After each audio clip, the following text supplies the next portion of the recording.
Hi friends, యూట్యూబ్లో links ఎలా ఇవ్వాలో నేను ఇంతకు వీడియో చేశాను కదా. కానీ ఇప్పుడు దానికంటే ఇంకా సింపుల్ వేలో లింక్స్ ఎలా ఇవ్వాలో ఈ వీడియోలో స్టెప్ బై స్టెప్ చూపిస్తాను. కాబట్టి ఎక్కడ స్కిప్ చేయకుండా లాస్ట్ వరకు చూడండి.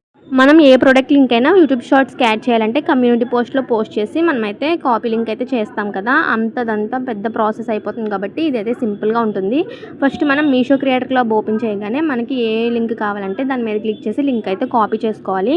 కాపీ చేసిన తర్వాత మనకి యూట్యూబ్లో వీడియో అయితే అప్లోడ్ చేస్తాం కదా, ఆ అప్లోడ్ చేసిన వీడియోకి అయితే మనం లింక్ అయితే ఇవ్వాలన్నమాట. యూట్యూబ్ ఉన్న వాళ్ళందరికీ కూడా యూట్యూబ్ స్టూడియో అనేది ఒకటి ఉంటుంది, తెలుసు కదా అందరికీ. మనం ఇప్పుడు యూట్యూబ్ స్టూడియోలో అయితే లింక్ అయితే యాడ్ చేయాలన్నమాట.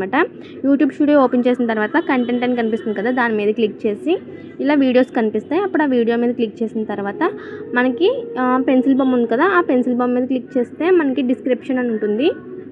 అక్కడ మనం అయితే లింక్ని అయితే పేస్ట్ చేసి బ్యాక్ వచ్చేసి సేవ్ చేసేయడమే. ఇప్పుడైతే మనకి అక్కడ వీడియోలో లింక్ అయితే పేస్ట్ అయిపోతుంది. ఇప్పుడు ఆ లింక్ ఎలా చూసుకోవాలి, ఎలా సెట్ చేయాలో కూడా నేను నీకైతే చూపిస్తాను. వీడియో ఓపెన్ చేయగానే పైన 3 డాట్స్ అయితే ఉంటాయి, దాని మీద క్లిక్ చేస్తే మనకి డిస్క్రిప్షన్ అని వస్తుంది. దాంట్లో మనం పేస్ట్ చేసిన లింక్ అయితే ఉంటుందన్నమాట. ఇప్పుడు దాన్ని గట్టిగా క్లిక్ చేస్తే మనకి సెర్చ్ అని ఉంటుంది, దాని మీద క్లిక్ చేయడానికి మనకి ఇలా అయితే వస్తుంది. ఇక్కడ నుంచి మనం ఆర్డర్ చేసుకోవచ్చు.